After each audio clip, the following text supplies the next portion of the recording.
¿Quién es Roberto Rolando Burneo Bermejo? Última entrevista personal en el marco de esta convocatoria 03. Vamos a pedirle a la doctora Beatriz Gerí tenga la amabilidad de informar el nombre del candidato. Sí, señor presidente. Se invita al doctor Roberto Rolando Burneo Bermejo a pasar a la mesa. Sírvase tomar asiento, por favor. Gracias. Gracias, doctora Gerí. Doctor Roberto Rolando, si gusta puede retirarse la mascarilla para que se sienta más cómodo. Sí, muchas gracias. Doctor Burneo, vamos a comenzar nuestra entrevista personal, no sin antes agradecerle y saludar su participación en este proceso. Hay 4 parámetros para evaluar la entrevista personal, ¿no? Solvencia, idoneidad, van a haber preguntas sobre su trayectoria académica y profesional, sobre su proyección personal y sobre su conocimiento de la realidad nacional y la realidad en la que se encuentra el Poder Judicial. En ese sentido, siendo esos los parámetros, vamos a comenzar esta entrevista con la participación del doctor Antonio de la Asa y luego pues los otros miembros del Pleno podrán también participar, ¿no?, en la formulación de algunas preguntas. Doctor Antonio de la Asa, por favor, tiene el uso de la palabra. Muchas gracias, presidente. Señor, muy buenas tardes. Observo dentro de su hoja de vida que usted tiene experiencia profesional dentro del ejercicio profesional libre como abogado, y la pregunta que desearía formularle, ¿cuál es la razón o motivo que a usted lo lleva a postular a una plaza de vocal supremo? ¿Cuál le llama la atención? Porque también observo que usted podría postular a una plaza de cualquiera de los otros 3 niveles dentro de la Administración de Justicia. ¿Cuál es la motivación que lo atrae? Bueno, ante todo, buenas tardes a todos y a todas. En principio, aparte de haber ejercido la abogacía libre, independiente, he prestado servicios al Estado durante más de 20 años. Así que lo primero que me motiva de aspirar a la máxima magistratura es eso, mantener o tener la oportunidad de seguir sirviendo a mi país y sobre todo a los ciudadanos y a las personas. Durante mi trayectoria profesional y dentro de lo que es la administración del Estado, justamente mi norte siempre ha sido eso, garantizar el mejor servicio al ciudadano, buscar las mejores soluciones para tal efecto, de tal forma de que la satisfacción del servicio público sea esa, la persona. He sido miembro de un tribunal administrativo, aparte de haber trabajado en diferentes instancias, y aspirar a la máxima magistratura del Poder Judicial en este caso justamente garantiza eso, y sobre todo aportar mi experiencia desde otra óptica, no solamente siendo magistrado, sino siendo un abogado de amplia trayectoria, independiente, y que ha tenido bastante experiencia no solo en el tema jurídico, sino en el desarrollo normativo y en la solución de conflictos. Esto creo que es la oportunidad que me da este concurso de poder servir y seguir sirviendo a mi país de la forma, creo que la mejor forma que ser juez supremo del Poder Judicial. ¿Usted ha tenido la oportunidad de litigar en la Corte Suprema? Sí. ¿En qué tipo de casos? ¿Tiene algún caso emblemático que nos pueda manifestar a los miembros del Pleno? Bueno, hace un poco tiempo tuve un caso justamente contra una universidad sobre un lote de terreno.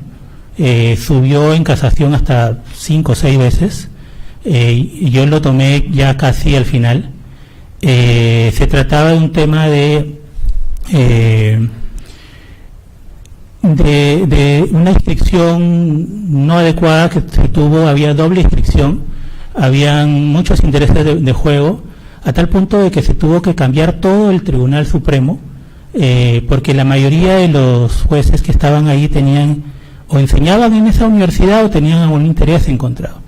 Tuvimos dificultades justamente para integrar esa sala, Y al final ganamos el proceso porque justamente el mejor derecho de propiedad pertenecía a mi cliente en este caso. ¿Está escrito el derecho de propiedad? Había doble inspección. Había un tema que databa desde la época del virreinato. Había justamente una suerte de expropiación que hubo del terreno y luego se creó una nueva partida, pero lamentablemente no se cerró la anterior. Eso aprovecharon las otras partes para justamente hacer transferencias y llegar a esta universidad. Aparte de ese caso, ¿tenía otro emblemático? Sí, no en la Corte Suprema, sino en el Tribunal Constitucional. Hubo un caso de un terreno también de unos títulos habilitantes. Nosotros habíamos sacado los títulos habilitantes con todos los parámetros y la municipalidad, en este caso de Lima, no obstante que el título habilitante lo había dado otra municipalidad distrital, bajo un procedimiento de una ordenanza que sacó, le declaró nula el título habilitante, o sea, la licencia de construcción, y el edificio estaba más o menos construido en el 7º piso. La empresa había invertido más de 10 millones de soles en esta construcción. Había una suerte de paralización de la obra y nosotros, o yo intervine como abogado justamente para garantizar el derecho de defensa y debido procedimiento. ¿Por qué? Porque la municipalidad declara la nulidad de oficio, sin siquiera haber notificado en este caso a la empresa, y se logró en este caso en el Tribunal Constitucional que se reconozca que las empresas tienen derechos fundamentales y que son atendibles, y que la municipalidad debería garantizar el derecho de defensa, y el título habilitante quedó totalmente sólido y se logró terminar de construir el edificio y obviamente garantizar la inversión en este caso de mi cliente. Tenemos conocimiento de una denuncia en el Ministerio Público por fraude procesal del año 2014, el expediente 177, ante la 20 Fiscalía Provincial de Lima. ¿Nos podría decir en qué estado está ese proceso, esa carpeta fiscal? No tengo conocimiento de esa carpeta fiscal. Ok. Sobre la Administración de Justicia, ¿me podría decir usted, en el supuesto que usted fuera designado vocal supremo, cuáles serían las mejoras inmediatas que aplicaría para una mejor administración de justicia? En principio hay reformas estructurales del Poder Judicial. Lo que veo es que existe una oportunidad de mejorar en forma inmediata, cambiando la ley orgánica del Poder Judicial, pero también cambiando sus instrumentos de gestión. Hay mucho desorden en cuanto al gobierno, a la gobernanza del mismo Poder Judicial. Tenemos al presidente de la Corte, al Consejo Ejecutivo, a la Sala Plena, y dentro del Consejo Ejecutivo está toda la plana administrativa que no responde a una gestión o a una estructura moderna de gestión. Así que eso es lo que primeramente se tiene que mejorar. Lo otro es, está dentro de lo que es la política, es hacer una verdadera gestión del conflicto, que es justamente para garantizar la paz social y garantizar el nivel de satisfacción, que es el problema identificado como el gran problema público que existe dentro de las deficiencias que es el sistema jurídico. Normalmente lo que vemos es que a los jueces se le mide por el número de sentencias que tienen, y eso está bien, pero no se ve el impacto que tienen esas sentencias. Y justamente la insatisfacción de las personas es que muchas veces la sentencia se emite, pero no se ejecuta, o no la entienden por último. Entonces tenemos una gran oportunidad para mejorar la administración de justicia de cara a crear un verdadero impacto dentro de la sociedad y buscar la paz social. Por ejemplo, nos pasaba mucho en la ONP, salían las resoluciones en este caso de primera, segunda instancia, y cuando uno la leía, una persona adulta mayor no la entendía. Es más, tuvimos la anécdota que una secretaria general de un ministerio nos llamó pidiendo que le traduzcamos esa resolución.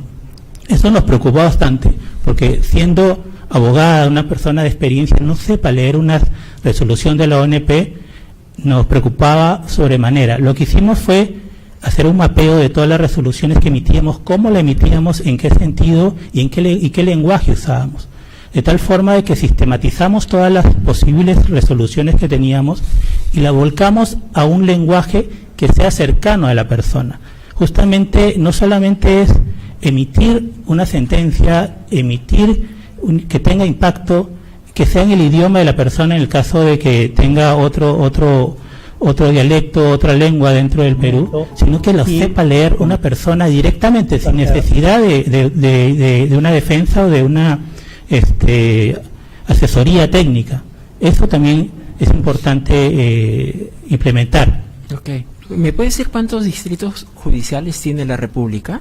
34. Bueno, tiene una sala más, serían 30. Más la sala suprema, ¿no? Ok, Claro. De esos, ¿cuáles cree usted que son los más complejos?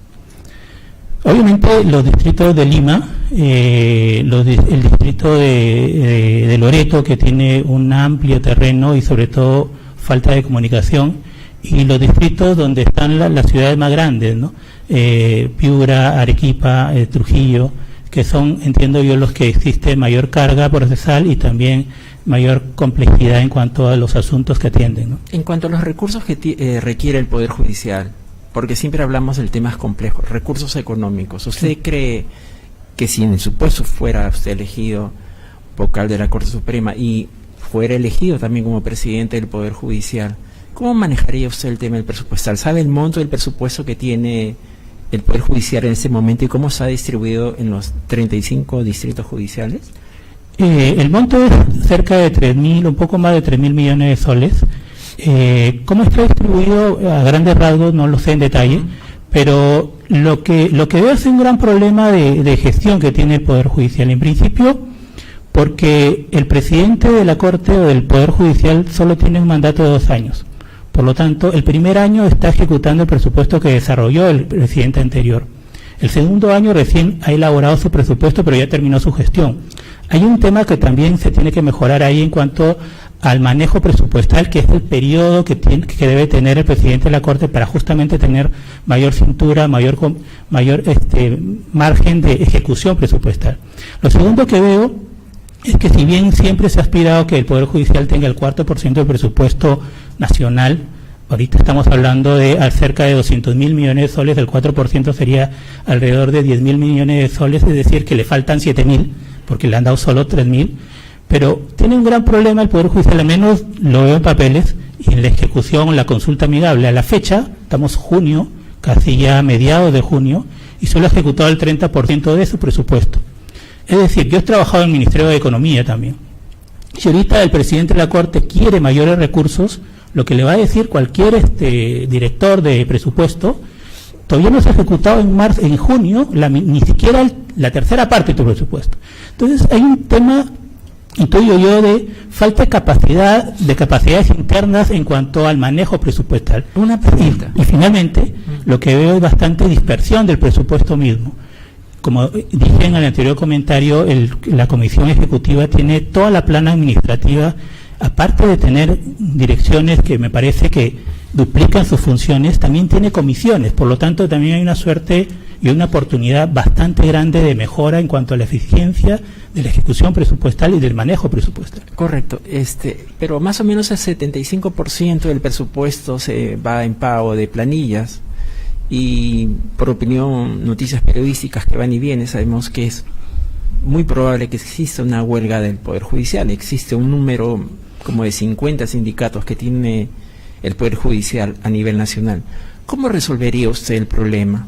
Porque ya sabemos el presupuesto, las regiones, pero si fuera tan fácil, estoy seguro que el presidente actual, el presidente anterior, lo hubieran hecho. ¿Qué de innovador usted nos podría plantear a nosotros que sería una solución viable y que se pueda ejecutar en el plazo de 2 años, que es el cargo que ocupa un presidente de la Corte Suprema? Esa es mi última pregunta, señor presidente. Gracias. De hecho, que si viene una huelga, habría que ver cuáles son los motivos de la huelga. Cuando uno tiene un conflicto o el manejo de conflicto, tiene que ver cuáles son las pretensiones, en este caso de los huelguistas. Normalmente va a ser, todos van a pedir mayores ingresos. Y lo que veo en cuanto a si es una huelga, entiendo yo, del personal jurisdiccional, Lo que no veo dentro de la gestión que se ha hecho son indicadores de resultados que le dé incentivos a los y también un mejor manejo en cuanto al personal. Segundo, lo que veo es que lo inmediato que se tiene que hacer es ver los procesos que tiene el Poder Judicial para justamente identificar las oportunidades de mejora y dónde podemos reducir tanto la carga administrativa en cuanto al manejo administrativo de gestión como el tema de la carga procesal, que se puede también mejorar justamente haciendo un mapeo de procesos y metiéndole tecnología también. Y finalmente el norte es solucionar el conflicto. O sea, debemos pensar no solamente en mayor cantidad de recursos, mayor cantidad de jueces, mayor cantidad de personas, sino cómo justamente cumplimos nuestra función, que es una solución de conflictos para buscar la paz social. Ok, muchas gracias. Gracias, doctor de Laza. Doctora Inés Tello, por favor. Sí. Buenas tardes, señor Burneo. Buenas tardes. Señor Burneo, yo veo en su hoja de vida que usted es asesor de la ONP. Uno de los grandes problemas que afronta hoy día el Poder Judicial en cuanto a carga procesal, y eso ustedes lo conocen, son estos juicios por pensiones. Hace tiempo se dieron disposiciones desde el Ejecutivo para que la ONP se allanara ciertas demandas. Pero de lo que nosotros venimos advirtiendo, eso no ha significado una baja considerable en el número de expedientes que tramite el Poder Judicial. Con la experiencia que usted trae de la ONP, ¿qué haría usted de llegar a ser nombrado juez supremo y integrante de una sala laboral para solucionar ese problema de los pensionistas? Sí, aparte de asesor, antes era el director general de asesoría jurídica de la ONP. Lo primero que hice cuando ingresé fue justamente ver el tema de la carga. Eran dos temas importantes: cómo manejar la carga y el tema de cómo es que nos veía la opinión pública respecto de la problemática de los procesos judiciales. Y lo primero que hicimos fue sentarnos a ver todos los procesos y dónde estaba el problema. Había un gran mapeo de procesos, la ONP eso lo tiene hace mucho tiempo, pero justamente identificamos dónde podíamos encontrar una oportunidad de mejora, que era desde el ingreso de la demanda. Justamente cuando vimos dentro del proceso solo se le había dado 15 minutos para que una persona pueda definir si se litigaba o no el caso. Lo que hacía la persona era delegarlo a un asesor externo, y obviamente el asesor externo, el incentivo principal era obtener el recurso, obtener el honorario y por lo tanto litigar. Eso se mejoró primeramente nosotros liderando esa parte. Generé todo un equipo para que viera si la demanda era litigable o no. Lo segundo era el tema de la ejecución de sentencias. Se terminaba una sentencia, la persona adulta mayor. Yo le pediría, disculpe que lo interrumpa, que nos centremos en lo que se haría en el Poder Judicial. Ya usted hizo una labor en la ONP, pero eso no se refleja en el sistema de justicia. Sí. Eso le digo, de llegar al sistema de justicia, ese tema del incumplimiento de las resoluciones judiciales es un tema que hasta la Corte Interamericana nos ha llamado la atención como país. Pero usted, en la Corte Suprema, ¿qué haría? En principio, primeramente vería cuál es la carga real de los procesos en temas previsionales. Antes era el primer problema del Poder Judicial, ahorita pasado a ser el tema laboral. En principio había que ver un mapeo. Esta experiencia la vimos con el Tribunal Constitucional. Por ejemplo, el Tribunal Constitucional nos sentamos con ONP y vimos, ellos tenían mapeado 10.000 casos. En realidad eran 1.000. Y en el caso del Poder Judicial, nosotros a nivel de la ONP tenemos identificados alrededor de 60.000 casos, pero la mitad ya están en ejecución de sentencia. En este caso habría que ver dónde está el problema, porque no solamente es la ONP la que ve casos previsionales, existen los procuradores que ven temas de 2530, de la caja de pensión militar. Entonces hay que ver exactamente dónde está el problema. Uno de los puntos más importantes que habría que dar de la oportunidad al administrado es cambiar la carga de la prueba. Aparte de tener un proceso célere, aparte de tener mejores, o sea, darle prioridad a los casos, es darle la oportunidad de que la carga de la prueba la tenga la administración pública. ¿Por qué? porque normalmente en el tema contencioso administrativo el administrado tiene que probar su derecho y tiene una carga procesal bastante grande, cuando la información la tiene la propia administración pública. Entonces, una oportunidad de mejora que existe ahí dentro del proceso judicial contencioso administrativo, aparte de hacer un proceso especial para temas previsionales, es darle la oportunidad de que la carga de la prueba esté dentro de la administración pública. Gracias. Eso es todo, señor presidente. Gracias, doctora Tello. Doctora Zavala, ¿tiene alguna pregunta? Muy bien. Doctora Tumialán, ¿tiene alguna pregunta? Gracias. Doctor Aldo Vázquez. Sí, gracias, presidente. Reiteramos nuestra bienvenida al doctor Burneo. Gracias. Doctor Burneo, ¿cuánto tiempo ha trabajado usted en la administración pública? Llevo más de 20 años, tanto he trabajado en el Poder Judicial, he trabajado en los primeros años de carrera, he sido jefe de asesoría jurídica en eSalud, también he trabajado en INDECI. Sí. El total de los años es ¿cuánto? Poco más de 20 poco años. Más de 20 años. Sí, como abogado tengo más de 25. Correcto. Entonces, el tiempo en que usted ha litigado como abogado independiente es más limitado, ¿no es verdad?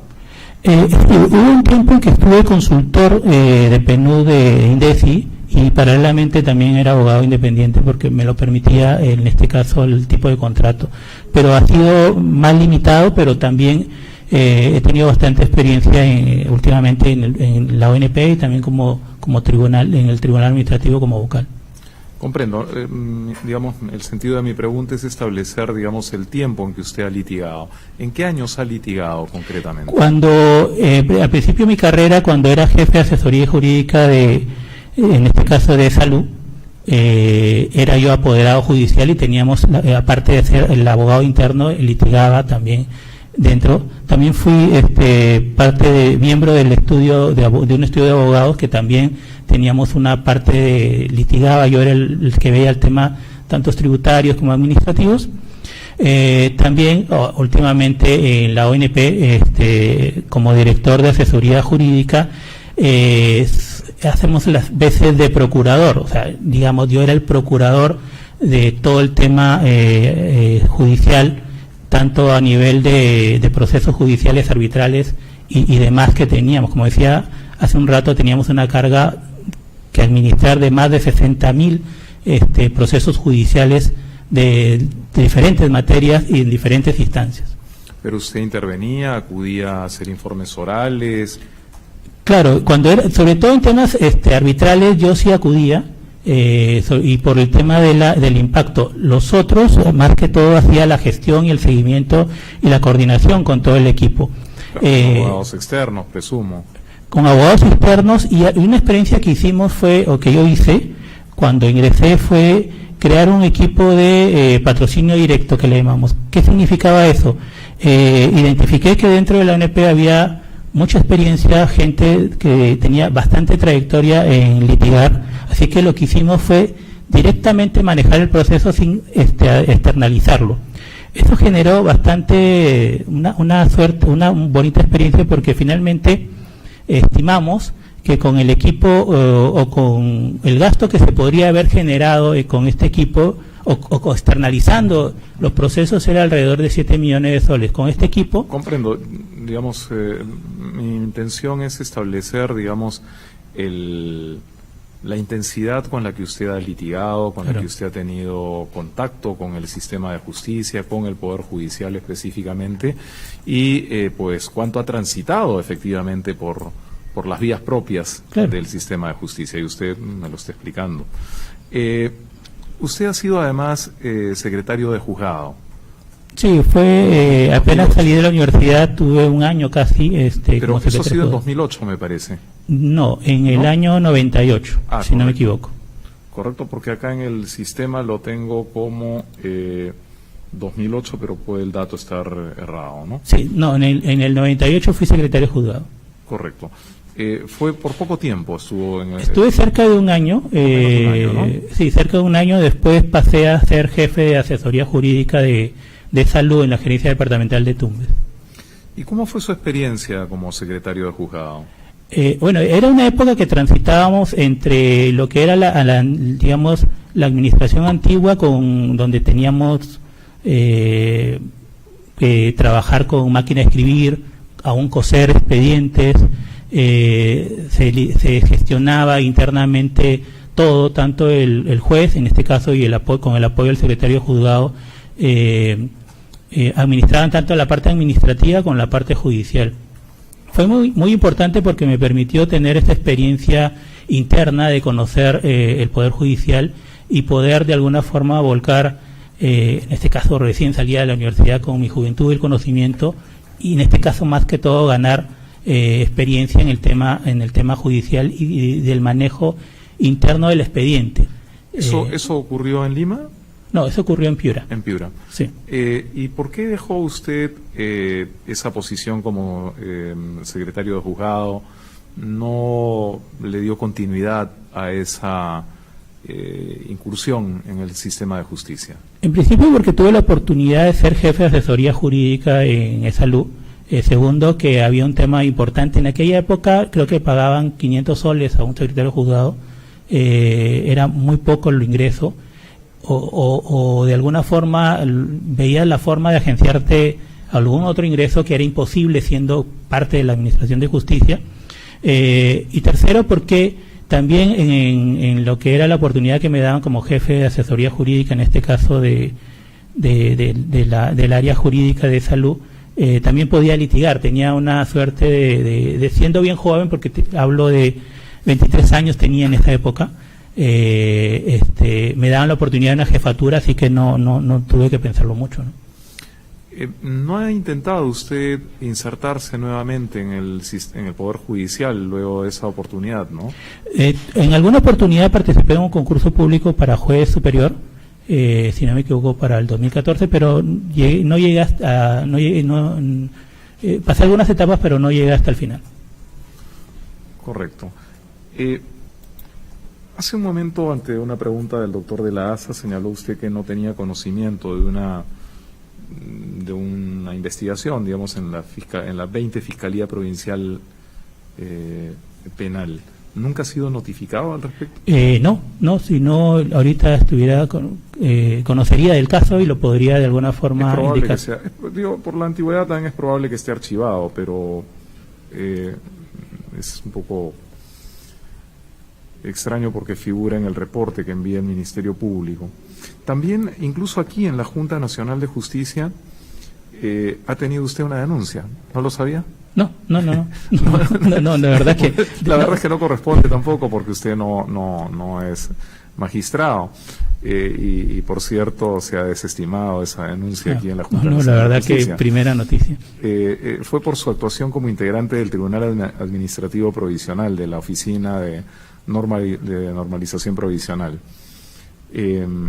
Mediante auto del 16 de febrero de 2022 se declaró improcedente esta denuncia por no ser competencia funcional de la Junta. ¿Tiene usted idea de qué pudo haberse tratado aquella denuncia? No sé, seguro, obviamente dentro del tribunal, del número de casos que veíamos, alrededor de 100 casos semanales, el 15% se negaban. De hecho, que hay personas que quizás han visto insatisfecha su pretensión y seguro ha presentado alguna denuncia. O sea, no es extraño que quien de alguna forma no se le dé la razón, quiera no solamente, tiene la oportunidad de irse al Poder Judicial y cuestionar nuestras resoluciones. Quizás por eso nos han denunciado, pero la verdad, de la experiencia que tenemos en el tribunal y de todas las resoluciones que pedíamos, solo el 5% dentro o menos de las resoluciones que emitimos han sido desestimadas en el Poder Judicial. Realmente es muy poco los casos que ha sido revertido por el Poder Judicial de lo que el Tribunal Administrativo en el tiempo que yo pertenecía ha fallado, ¿no? Correcto. ¿Cómo considera usted que debería ser la selección de jueces y fiscales en nuestro país? Me parece importantísimo que tengamos una entidad independiente, como es la Junta Nacional de Justicia, eligiendo los jueces. Hay otros sitios, otras experiencias donde incluso se eligen a los jueces, la comunidad lo elige, pero se llega a politizar, por ejemplo en Estados Unidos, la elección de los jueces. Y eso como que resta ese grado de imparcialidad, de independencia que debe tener un juez, de tal forma de que le sirva o esa, digamos, alejamiento del lado político haga que el juez se concentre en el lado más importante que tiene, que es solucionar el conflicto. Por eso el modelo, el diseño que tiene en este caso el Perú con la Junta Nacional de Justicia me parece importante. Es más, cuando estuve, en el tiempo que estuve director de Desarrollo Jurídico y Calidad Regulatoria en el MINJUS, tuvimos la oportunidad de diseñar el proyecto de la Ley de Junta Nacional de Justicia dentro del marco de la reforma que hubo del sistema, ¿no? Hubieron 4 proyectos dentro del Ministerio de Justicia que se trabajaron dentro de los que pasaron a referéndum, y uno de ellos fue el tema de la Junta, y tuve la oportunidad de liderar y coordinar el proyecto que finalmente fue al Congreso y se aprobó en su gran mayoría con la propuesta que hicimos. ¿Conoce usted de otras experiencias en el derecho comparado a nivel de consejos de judicatura? Tengo entendido que en España creo que tienen un diseño similar o algo así, aunque por ahí que en España tienen 2 años de experiencia, o 2 años de formación previa a la elección, algo parecido a la Academia Nacional de Magistratura.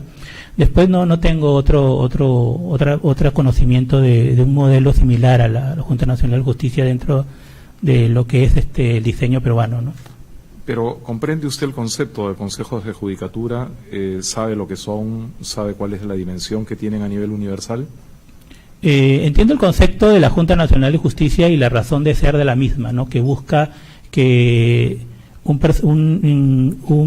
grupo de profesionales independientes seleccione de la mejor manera a los jueces y fiscales, y no solamente eso, sino que en forma paulatina los evalúe y también lo ratifique o en este caso lo destituya o lo sancione. ¿Qué concepto tiene usted de las escuelas de judicatura o las escuelas judiciales a partir de las cuales se forman los futuros magistrados? Usted ha mencionado el caso de España, que en realidad es tributario de la Escuela Judicial de Francia, pero ¿tiene alguna idea sobre la utilidad de este instrumento? Bueno, es importante que se forme en este caso el manejo y las formas en que se va a resolver dentro del Poder Judicial. Es importante tener esa escuela o academia para que se formen a los jueces y también se consoliden sus conocimientos. Siempre en lo que es la especialización de los jueces, o en este caso los profesionales, es importante tener una entidad que se encargue justamente de esa tarea. Ahora, el diseño que tenemos, que en este caso es la Academia Nacional de Magistratura, que pertenece o que está dentro del Poder Judicial, yo le daría un mayor renombre o un mayor lanzamiento, dado que no solamente se debe concentrar en la formación interna de los jueces, sino debe ser más amplio y formar también abogados y también litigantes y también procuradores. Debe ser una oferta un poco más amplia, porque no solamente participan dentro del proceso los jueces o fiscales, sino también otros operadores del derecho, ¿no? ¿Imagina usted alguna política pública capaz de asegurar la independencia de los magistrados? Bueno, se ha aprobado hace poco la política pública del sistema de justicia, que es una política muy sui generis, porque no es una política nacional, no es una política sectorial, sino es una política que ha nacido del consenso de los que son miembros del Consejo, que establece, si no me equivoco, 9 objetivos e indicadores. Pero me refiero específicamente a alguna política que podría coadyuvar a garantizar la independencia de los magistrados. Por principio, el magistrado debe ser independiente. Y justamente así está diseñado el modelo que tenemos de... ¿Cómo aseguramos, cómo garantizamos esa independencia? Garantizamos primeramente que tengan un respaldo logístico, un respaldo administrativo importante, que el juez se preocupe justamente en resolver el conflicto. Segundo, evitar que tengan oportunidades de corrupción, por lo tanto deben ser dentro de los profesionales o los funcionarios públicos los mejor pagados, por decirlo de alguna forma, o que tengan esa solvencia y tranquilidad económica para efectos de evitar cualquier dispersión o problema, y finalmente sean los mejores profesionales que pueden estar dentro del mercado, ¿no? La independencia y la postura ética de un magistrado puede estar en relación con el nivel remunerativo. No, decía que dentro de los factores que permiten garantizar es que tengan esa solvencia, pero también garantizar que sean los mejores profesionales, los más intachables, y finalmente... ¿La estabilidad no le parece importante? La estabilidad dentro de un funcionario público también le da esa de los independencia. magistrados. Claro, de un magistrado. ¿Es importante para su pleno, para la plena independencia en su ejercicio? Cuando hablamos de estabilidad, sí nos referimos a que por sus decisiones no vayan a ser de alguna forma cuestionados del cargo, que no vayan a salir del cargo y que sean decisiones independientes, arregladas a derecho. Eso sí garantiza su independencia. Ahora, si hablamos de estabilidad en el sentido de permanencia, que no sean evaluados, que no sean materia de un escrutinio, sea a través del tema de su conducta, eso no garantiza su independencia. Va por, digamos, son dos caras diferentes de la misma moneda, pero sí es importante de que el Estado garantice que las decisiones jurisdiccionales en este caso sean respetadas y que no sean de alguna forma cuestionados los jueces por esa razón. Seguro conoce usted los niveles de provisionalidad en el sistema de justicia, tanto en el Poder Judicial como en el Ministerio Público. ¿Tiene alguna idea en relación a cómo enfrentar esta problemática? Sí, en principio existe más del 50% tanto de jueces como fiscales que son o que tienen la condición de provisionales. ¿Puede usted distinguir porque en el Poder Judicial hay la figura de los supernumerarios, que usted conoce bien, y la de los provisionales? En el Ministerio Público se les llama provisionales tanto a lo que serían supernumerarios, claro, como a los provisionales, es decir, titulares que asumen funciones en una jerarquía superior. Correcto. El porcentaje de supernumerarios no supera el 50% en el Poder Judicial, felizmente aún, claro, aunque sí es alto, ¿no? Pero, ¿cómo lo enfrentaríamos? Esa es mi última pregunta. Creo que es importantísimo que se comience en forma poco más potente el tema de los concursos públicos para que evitar esa provisionalidad que lo que hace es debilitar al Poder Judicial. Pero usted ha trabajado en el MEF. Sí. No es solamente un tema de concursos públicos. Usted sabe bien que esta Junta Nacional de Justicia no puede convocar concursos si es que las plazas no están presupuestadas. Sí. ¿Tiene usted una idea del costo? Sí. Además porque usted ha trabajado en el MEF. Sí, es más, he trabajado en la Dirección General de Gestión Fiscal de Recursos Humanos, que ve todo el tema de recursos humanos, del gasto fiscal en el recursos humanos. Sí, el gran problema que tenemos dentro de lo que es el gasto público para la asignación de plazas es el tema de que aún no se internaliza dentro del Ministerio de Economía y Finanzas la importancia de garantizar esas plazas para el Poder Judicial. Cuando uno ve la misma política en la cual ha participado el MEF, que se ha aprobado hace poco, ve que mejorar de alguna forma el sistema judicial garantiza o aumenta un 50% la economía. O sea, si es que tenemos bien claro y se sustenta bien, porque lamentablemente las veces que ha ido el Poder Judicial a sustentar su presupuesto, tanto público como para el tema de personal no lo ha hecho bien. Y lamentablemente ese es un tema de capacidades del propio Poder Judicial y eso se tiene que garantizar y solucionar. Le agradezco, doctor Burneo. Muchas gracias. Gracias. Doctor Burneo, no, gracias a usted, doctor Vázquez. Doctor Burneo, Presidente, me gustaría formularle una pregunta. Sí, claro, adelante, doctor Tomberry. Señor Burneo, si me lo permite. Sí, adelante. ¿En qué años estuvo usted en el salón? ¿O en qué periodo? En el 99 hasta el 2000. ¿Perdón? 1999 hasta el 2001, si no me equivoco. 99 hasta el 2001. Estuvo en el departamento legal. Fue el jefe de asesoría jurídica en la gerencia departamental de Tumbes.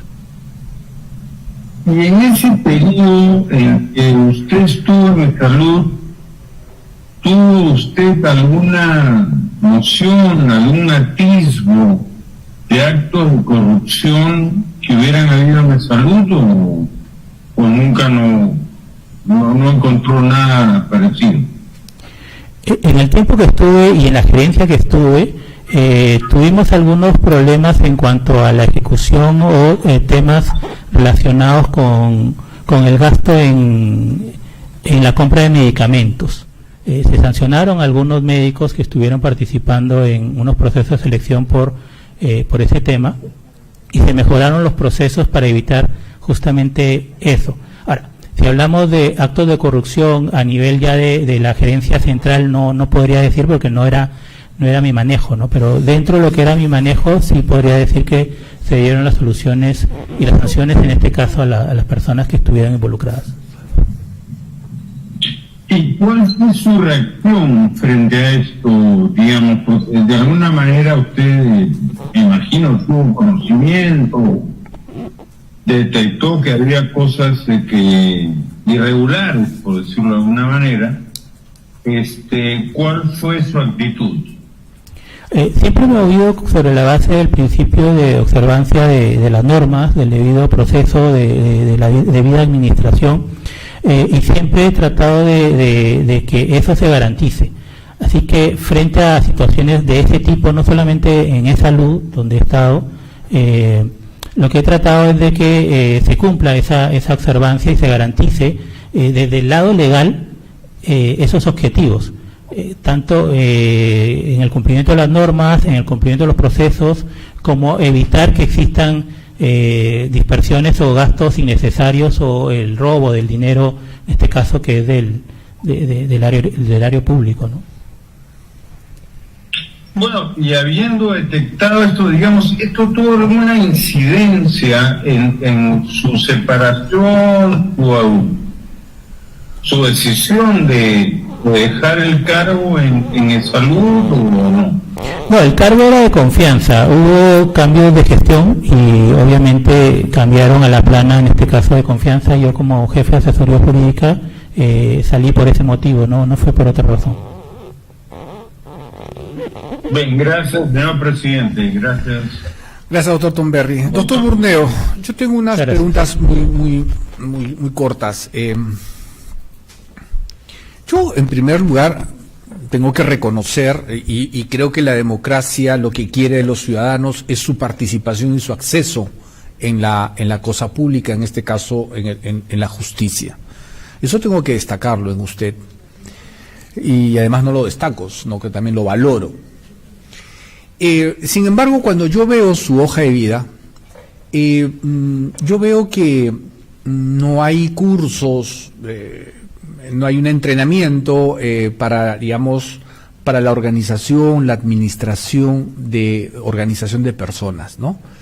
O sea, usted tiene maestrías en Derecho a la Empresa, tiene una maestría en gestión pública, pero digamos, a lo que me refiero es, no veo esos cursos de liderazgo, porque usted en una de sus intervenciones dijo que quiere ingresar al sistema de justicia porque quiere hacer el gran cambio del Poder Judicial. Estamos hablando de un de un pequeño leviatán que pesa mucho, tiene 30.000 servidores, tiene 3.500 jueces. Entonces es un aparato bastante grande y complejo. Entonces usted habla del gran cambio y claro, para eso creo que además de la actitud se necesita pues ciertas habilidades, ciertas competencias y además una gran capacidad, digamos, de cabildeo político, porque hay que involucrar a distintos poderes, en fin, el gran cambio, la reforma del Poder Judicial es una cosa compleja. Yo le pregunto, ¿cuál es la estrategia que tendría usted para impulsar ese cambio, esa reforma? No lo sé, pero yo le escuché decir cambio del Poder Judicial. ¿Qué estrategia tiene si ocupa usted un cargo en la Corte Suprema? ¿Cuál sería esa estrategia para impulsar ese cambio del Poder Judicial? Que, por cierto, es una demanda ciudadana, ¿no? Sí, en principio un poco para el tema de la preocupación del liderazgo. Yo, sí, en mi hoja de vida está que tengo maestrías tanto en gestión pública como en derecho a la empresa. Ahí hay cursos de liderazgo. He seguido cursos de liderazgo en la Católica, en el Centrum Católica. He tenido la oportunidad de ser encargado de la gerencia general de la ONP, también gerente departamental cuando estuve en salud. También he sido secretario general de INDECI en su tiempo. Así que el manejo de la gestión pública lo tengo. Y en el tema del cabildeo... ¿Cuál sería la estrategia? Pues en el tema del cabildeo... Una cosa muy ejecutiva. ¿Qué es lo que plantearía para un cambio del Poder Judicial o una reforma?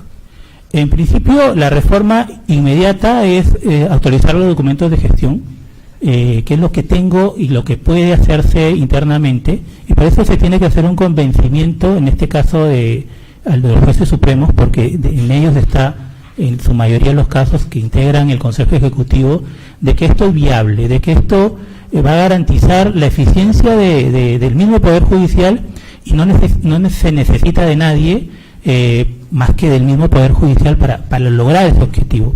¿Usted ha tenido la oportunidad de leer el informe de Seriajos y la política pública, la última? Sí, correcto. He leído ambos documentos, he leído el Seriajus, he leído el actual documento. No profundizan en el tema de cómo se haría la reforma y hablan en forma muy genérica de lo que es los defectos estructurales del Poder Judicial. Pero cuando uno se mete ya en el ROF que tiene los documentos de gestión y la forma como se actualizarían, no necesitan más que el mismo Poder Judicial. Hay reformas un poco más ambiciosas, que es la actualización de la ley orgánica del Poder Judicial, y eso sí ya no es no necesariamente propio del Poder Judicial. Hay un tema importantísimo también que se tiene que hacer, y sí creo que se debe pensar seriamente en hacerlo, es cambiar el tema de las vacaciones del Poder Judicial. O sea, un poder como acabamos de pasar un feriado por el tema de un partido de fútbol que económicamente ha hecho una gran pérdida en el Estado, pero un Poder Judicial o un poder del Estado que pare durante un mes es gravísimo, o sea, y más aún uno de los poderes más importantes como el Poder Judicial. Eso sí me parece una reforma también inmediata que se puede lograr sin mucho esfuerzo. Yo he estado en reformas y en proyectos normativos negociando tanto en el Congreso como internamente en el Poder Ejecutivo a efecto de lograr, por ejemplo, el fortalecimiento de la SUNAFIL, que es una norma que salió, diferentes proyectos normativos que han salido últimamente y que he tenido la oportunidad de liderar, participar y también negociar dentro de los grupos de trabajo a todo nivel. Muy bien, este pleno pues le agradece muchísimo su presentación en esta entrevista pública al doctor Roberto Burneo Bermejo. Esta entrevista ha concluido, pues nuevamente muchas gracias, puede usted retirarse cuando usted lo estime pertinente. Muchas gracias. Muchas gracias, buenas tardes. Muchas gracias, queridos colegas, por su participación en esta primera etapa de las entrevistas.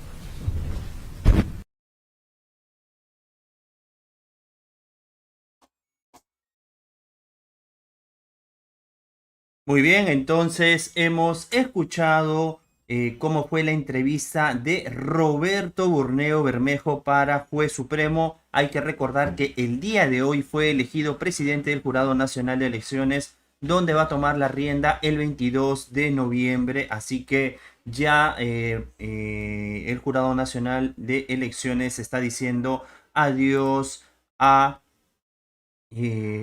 Jorge Luis Salas Arenas. Bien, pero me están indicando que también hace unos minutos atrás también el propio Roberto Rolando Burneo Bermejo ha brindado unas declaraciones. A ver un momento, ahora sí, ha dado unas declaraciones. Así que en breve vamos a tener las primeras declaraciones que ha brindado el día de hoy, tras ya haberse convertido en el nuevo presidente del Jurado Nacional de Elecciones. Recordar que tiene una labor muy importante, porque a partir del año 2026, mejor dicho, el año 2026, hay una contienda electoral. Bien, entonces en breve vamos a tener las primeras palabras. Sí, me están indicando que ya las tenemos, así que vamos a escuchar las primeras palabras brindadas por el flamante nuevo presidente del Jurado Nacional de Elecciones, JNE,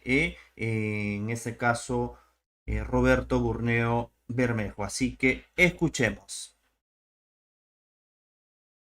Me siento honrado por la elección en la sala plena, por el respaldo que he recibido de todos los magistrados supremos que por unanimidad me han elegido para ser nuevo representante del Poder Judicial y el presidente del Jurado Nacional de Elecciones. Tengo más de 25 años en el sector público, así como en el sector privado. Actualmente presido la segunda sala de Derecho Constitucional y Social. He presidido varias salas anteriormente, así que puedo yo garantizar con mi experiencia, conocimiento y con mi trabajo que vamos a hacer lo mejor para que el Jurado Nacional de Elecciones esté al servicio de la ciudadanía, del Estado de Derecho y de la democracia. Y vamos a trabajar con transparencia, independencia e imparcialidad en todo. Bicentenario de la Corte Suprema del Perú. Me siento honrado por la elección en la sala plena, por el respaldo que he recibido de todos los magistrados supremos que por unanimidad me han elegido para ser nuevo representante del Poder Judicial y el presidente del Jurado Nacional de Elecciones. Tengo más de 25 años en el sector público, así como en el sector privado. Actualmente presido la segunda sala de Derecho Constitucional y Social. He presidido varias salas anteriormente, así que puedo yo garantizar con mi experiencia, conocimiento y con mi trabajo que vamos a hacer lo mejor para que el Jurado Nacional de Elecciones esté al servicio de la ciudadanía, del Estado de Derecho y de la democracia. Y vamos a trabajar con transparencia, independencia e imparcialidad en todo. Bicentenario. Muy bien, entonces esas fueron las primeras declaraciones brindadas el día de hoy, 24 de octubre de 2024, del nuevo del representante electo del Poder Judicial ante el Jurado Nacional de Elecciones, y como ha manifestado ya tiene aproximadamente tiene 25 años de experiencia. Bien, él también ha realizado la mayor cantidad de sus labores en la ONP, como lo manifestó el año 2022, para ser preciso, el día 15 de junio del año 2022, frente a la Junta Nacional de Justicia, manifestó que tiene amplia experiencia en la ONP. Bien, entonces ustedes han escuchado tanto la entrevista como también estas primeras palabras, aunque han sido muy breves las palabras brindadas el día de hoy, 24 de octubre de 2024, por parte de Roberto Rolando Burneo Bermejo. Recordar que él va a tomar rienda del Jurado Nacional de Elecciones el día 22 de octubre. Bien, 22 de octubre. Bien, entonces esto sería todo por mi parte. Recordarles que la participación, la entrevista, vamos a editarlo y van a tener exclusivamente la parte solo de la entrevista frente a la Junta Nacional de Justicia de Roberto Burneo, y que básicamente ustedes van a poder o han visto cómo han sido sus respuestas y si han sido satisfactorias o no, porque el día de hoy está reemplazando a Jorge Luis Salas Arena, que vuelvo a repetir, a partir todavía de noviembre va a tomar rienda de esta institución tan importante, porque el año 2026 ya se avecina unas elecciones, a menos que algo pase, ocurra, podría ser mucho antes. Bien, eso sería todo por mi parte. Somos JF Digital, informó José Fernández. Para más noticias de política y actualidad, y ya saben, pueden dejarme en los comentarios qué opinan acerca de esta designación de Roberto Burneo como flamante nuevo presidente del Jurado Nacional de Elecciones. Bien, tenemos una encuesta. La encuesta: ¿están de acuerdo con la elección de Roberto Burneo en reemplazo de Jorge Luis Salas Arena? Sí, 48%, no 52%. Es decir, que está muy dividida justamente esta elección por parte del Poder Judicial. Bien, esto sería todo por mi parte. Nos vemos en un siguiente directo.